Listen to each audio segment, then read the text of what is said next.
I'm going to be honest with y'all. This build is getting to that really painful midpoint where everything's in pieces, nothing feels finished, and if you stare at it long enough, it starts to feel impossible. And this is the point where most builds get into trouble. We rush, we skip ahead, we start getting distracted or searching for something else, until we ultimately close the door on the thing for 7 to 36 months. And by the time we finally get back to it, we've forgotten where we're at, and it feels even more overwhelming than before. That's right, I'm looking at you. Oh, come on.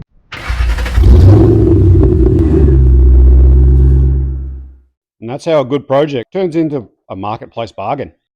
And we don't want that for you. So before we touch another panel, or go and buy more parts, or get any crazy ideas, we need a strict, solid plan of what we're doing next. Cue the list. Because if I don't control this build, it's going to control me. And I am easily led astray. And this is where we're going to use logic rather than inspiration to work out what we do next. And we do that by asking ourselves 3 simple questions. 1, how does each job that I have to do affect each other? 2, if I had to roll this out tomorrow to a buyer or an inspector, what would they actually care about? And 3, what can I get done today? So if we apply this logic to this list, fix the holes in the floor, yeah, we need to do it, but we can do it at any point really. Reinstall the cowl panel, we can't reinstall the cowl panel until we fix the A-pillars. Undercoat floors, we can't undercoat floors until everything else is done, which means what we need to do today is repair the A-pillar. Let's start there. So the A-pillar on this thing, it's a bit rusty. We've got some holes. I've already taken out this support section that needs to be patched up, but that gives us access to all of the inside of here. So we can basically start there. Much to my disgust, I have worked out I'm going to have to take this door off because that rust goes all the way in behind there. So door comes off, we'll brace that so it doesn't move. On the plus side, it looks a damn sight better than it did.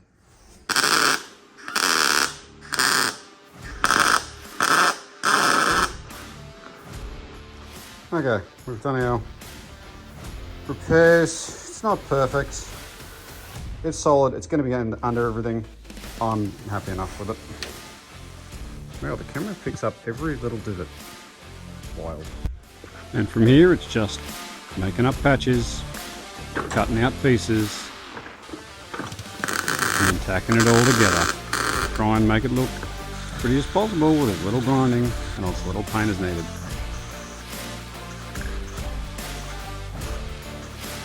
Now it's not perfect, but your Uncle Barry building these in the 70s half cut wasn't really particular either. And at the end of the day, 90% better is better than 100% not finished. So we're going to just do the best we can, make it look as good as possible, and keep working.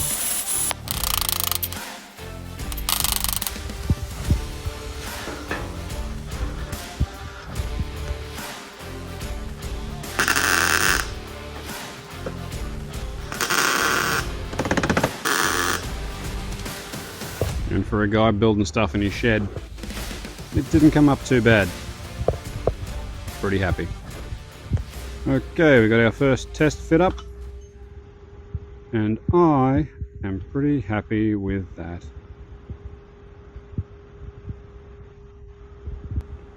We're even kind of lining up with all of our previous drill marks, which was the major concern we had originally. Then in here, same kind of deal. Everything lines up more or less where it should. So that's good. Okay, driver's side A-pillar is better. It's not perfect, but it's good enough. So we're going to have a look at the passenger side. Let's see what we've got to do there. Okay, so passenger side's not as bad. It's still got quite a bit of rot and stuff, particularly in the bottom here, so we'll plate and cut all that out. But that should be pretty straightforward. I don't think I need to take this whole thing apart to do it.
It's not some of my best work, but it'll do. It'll do. You can still sort of see the weld seam there. You can definitely see the booger welds down the bottom there, but anyway, that will have to do for the minute. I have noticed though that this section here, it actually goes up and connects with this drain, which I don't have on the other side because that's not how it looked. The driver's side had already been patched up by someone at some point, so I really should have referenced this first. Now there is a gap behind there, but it's not substantial, so I might even patch up the hole on that other side just to make sure that they're all, you know, matching and stuff.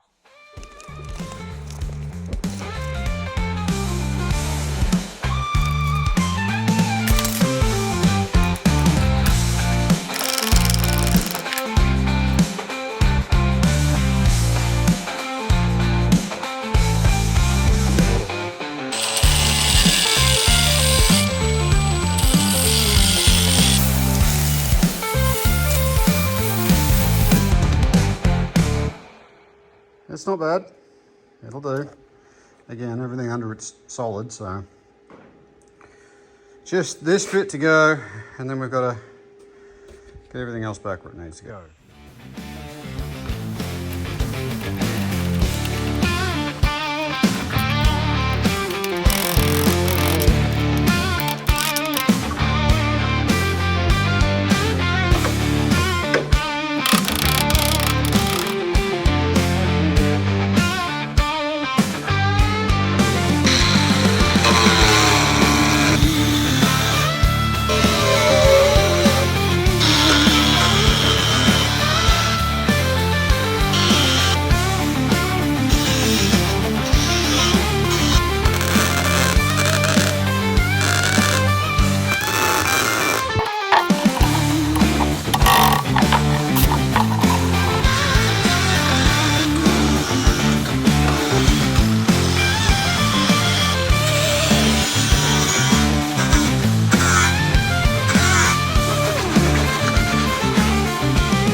And all that leaves us with now is the final test fit.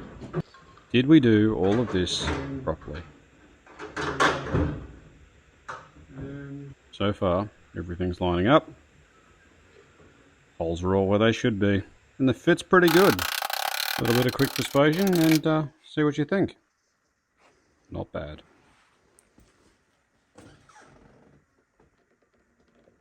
There we go.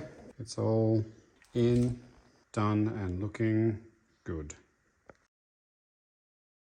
Now, I know this doesn't look like a lot, 12 hours of work, but we have structure again. And this time, it's solid. And this is how we move the job forward. One thing off the checklist at a time.